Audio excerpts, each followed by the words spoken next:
The dream in life is to wake up every day to a big bowl of ice cream and end your day off with a nice bag of Doritos. But unfortunately, this is just not a healthy lifestyle and a sustainable one. But just like everyone else, I love junk food. I love chilling on the couch, watching TV, and just being lazy. But life is about balance and finding things that make you and your body happy. And personally, I've done this through playing sports, working out, and with working out comes nutrition and eating healthy. So I believe that people should incorporate healthy habits and be aware of their health in order to prevent obesity and the growing epidemic of obesity that we have going on.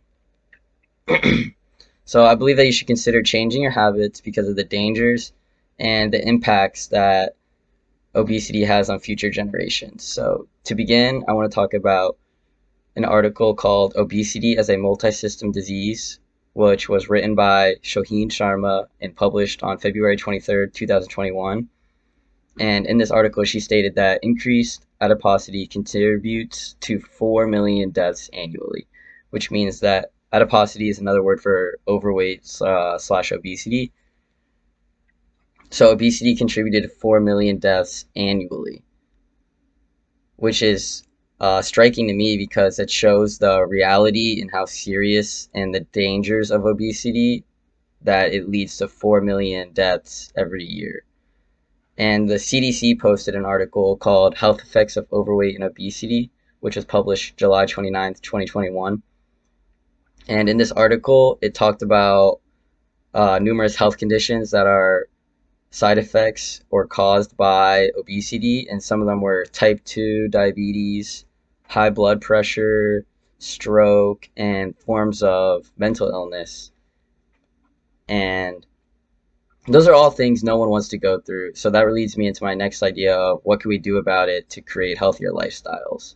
And the CDC also suggested in this article that adults should be getting 150 minutes of physical activity every week, and that should be the minimum, that you should be aiming for more, but at least 150 minutes.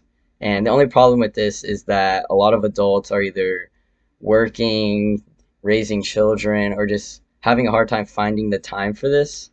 And it's just a sacrifice we're going to have to make in the future if we want to continue living healthy lifestyles, to just find that time. But Carl Lavie makes an argument in his article Obesity and Prevalence of Cardiovascular Diseases and Prognosis, which was published in 2015, where he states that changes in body weight and overall adiposity are the result of chronic positive energy balance, meaning expenditure is less than intake. In other words, that means that the calories consumed are greater than the calories being burned, which is leading to weight gain and ultimately obesity. And so, in order to prevent this, the only thing we can do is create changes in our lifestyle choices and make healthier decisions.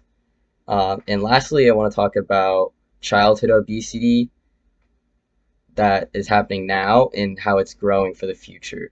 So, Reed Tuckson posted an article called American Childhood Obesity Crisis and the Role of Schools, which was published in 2013.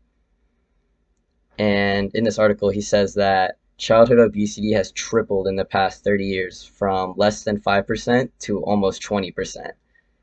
And when I read this, I was very startled because that's such a dramatic growth. And as of right now, it's still growing. So that makes you think, what can we do to stop this? What's the solution? And that's where Lola Ham came in, and she posted an article called Childhood Obesity, which was posted in 2012. And in this article, she states that calorie intake and activity recommendations need reassessment and improved qualifications at a population level because of the sedentary lifestyles of children, which means that you should be focusing in on certain areas of the US rather than the US as a whole when establishing calorie intake for children, because um, kids living, say, in California probably need different levels of food than someone living in New York City, just because lifestyle's different and activity's different. And The CDC also mentions in their article that kids should be getting 60 minutes of physical activity every day compared to the 150 minutes that adults should be getting every week.